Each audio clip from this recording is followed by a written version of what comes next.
아침 묵상 2025년 4월 9일 수요일 아침입니다. 오늘은 누가복음 17장 5절로 6절 말씀을 통해서 겨자씨 믿음 하나님의 회복 이런 제목으로 말씀 묵상의 은혜를 나누겠습니다. 어제 중보기도 세미나와 스페이스R 사역이 진행되었습니다. 무엇인가를 할 수 있음이 행복이고 보람이란 사실을 이제는 압니다. 그리고 이 소중한 사람들과 함께하는 시간이 얼마나 귀한 것인지도 이해하기 시작했습니다. 그 소중함을 가지고 보니 한 분 한 분 중보기도 세미나에 오신 분들에게 이제까지 보지 못했던 사실을 알게 됩니다. 알게 하신 주님께 감사하고 그 뜻을 따라 소중함으로 그들을 위해 기도하고 섬기기를 소망합니다. 어제 성령님께 이끌려서 최선을 다해 사역했습니다. 나름 건강이 많이 좋아졌다고 생각했던 내 몸이 아직은 아니라고 밤새 강력히 외쳐서 고생했습니다. 자기를 안다는 것이 이리도 힘듭니다. 조금 더 기다려야 한다는 주님의 음성에 귀를 기울입니다. 그래서 이만큼 건강이 올라올 수 있음에 감사하고, 오늘은 이제 목회사관학교 강의를 준비하고 설교 준비를 해야 합니다. 그래도 이제 중보기도 세미나 교재를 만드는 일은 내 손을 떠났기에 마음의 짐을 조금은 내려놓았습니다. 이날 주님 어떤 말씀으로 인도하실까? 본문은 앞에서 제자들을 향해 용서를 통한 회복 프로세스를 가지라는 말씀에 제자들의 질문과 주님의 대답이 나옵니다. 5절 6절 사도들이 주께 여짜오되 우리에게 믿음을 더하소서 하니 주께서 이르시되 너희에게 겨자씨 하나일 만한 믿음이 있었더라면 이 뽕나무더러 뿌리가 뽑혀 바다에 심기어라 하였을 것이요 그것이 너희에게 순종하였으리라. 하루에 7번이라도 회개하고 돌아오면 용서하라는 주님의 말씀에 대해 사도들의 솔직한 대답은 우리에게 믿음을 더하소서였습니다. 사도들이 느낀 감정은 자신들의 힘으로는 불가능하기에 믿음이 더 있어야 한다는 것이었죠. 저도 아마 그렇게 대답하지 않았을까. 또 어제 중보기도 세미나에 참여하신 많은 사역자들도 이런 대답을 가진 분들이 많았을 거라는 생각을 해보게 됩니다.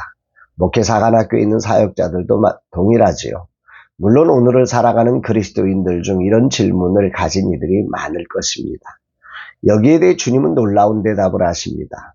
너희에게 겨자씨 하나일 만한 믿음이 있었더라면 이 뽕나무더러 뿌리가 뽑혀 바다에 심기우라 하였을 것이요 그것이 너희에게 순종하였으리라.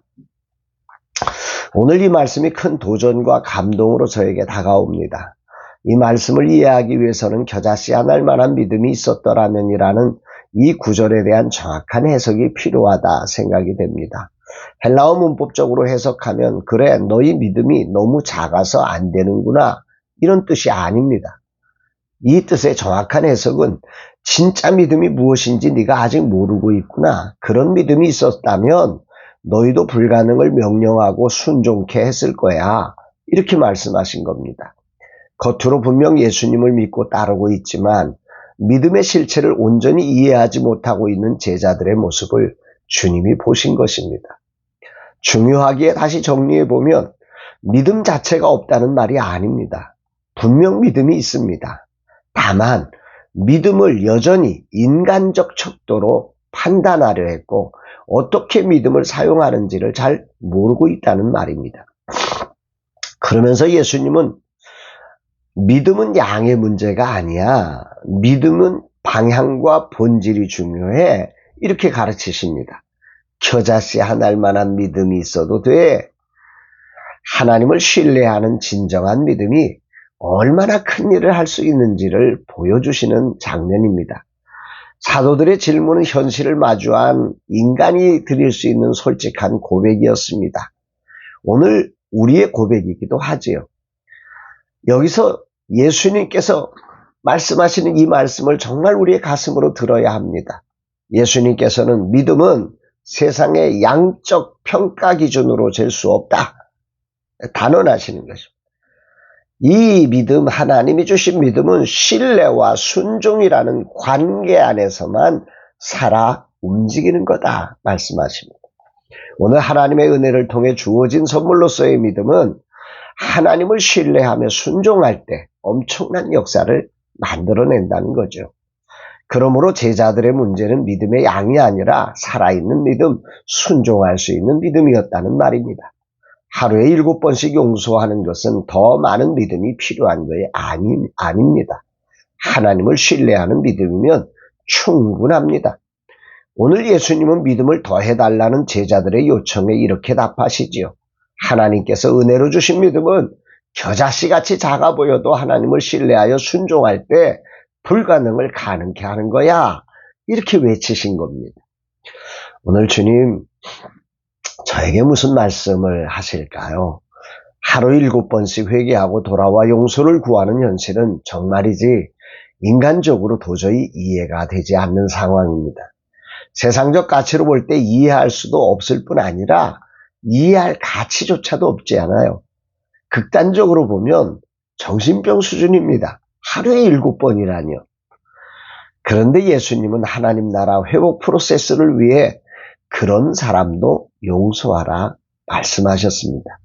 솔직히 나도 믿음을 더하소서 혹은 사랑을 더하소서라고 외칠 수밖에 없는 상황입니다. 하지만 예수님은 오늘 내 마음을 만지시면서 내게 은혜로 주신 믿음으로 너와 나의 관계가 열려있고 내 삶을 통해서 내가 일하신다 말씀하고 계시는 겁니다. 이 말씀이 저에게 오늘 큰 울림과 감동과 은혜와 힘을 주고 있습니다. 아멘. 감사합니다. 주님 고백합니다. 이해되어서가 아닙니다. 경험이 있어서가 아닙니다. 내가 할 수 있어서가 아닙니다. 오직 주님이 명령하셨기에 말씀에 의지하여 그물을 내리는 순종이 진정한 믿음임을 고백하며 오늘도 주가 말씀하실 때 순종하는 종으로 살 것을 다짐합니다. 특히 용서하는 자리에 그 어떤 이유를 달지 않고 사랑으로 경고하고 회개의 기회를 품고 기다리며 회개할 때 용서하는 자 되기를 다짐합니다. 한 영혼의 가치를 주님이 얼마나 귀하게 여기시는지를 깊이 묵상하게 됩니다. 이 사랑을 기억하며 사순절 기간 한 영혼을 위한 회복 프로세스가 내 삶에도 작동되는 삶 되기를 결단합니다. 주님 감사합니다. 늘 머리로 알지만 한 영혼의 가치를 내 인식의 크기로 제한하여 판단하는 죄를 반복한 죄악을 자백합니다.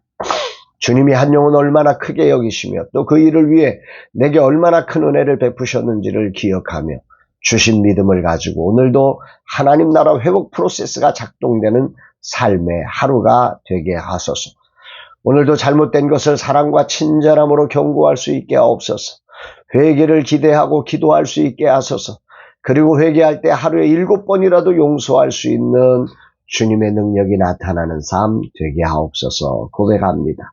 사랑하는 여러분, 여러분의 인생 안에 하나님 나라의 회복 프로세스가 작동되고 있습니까?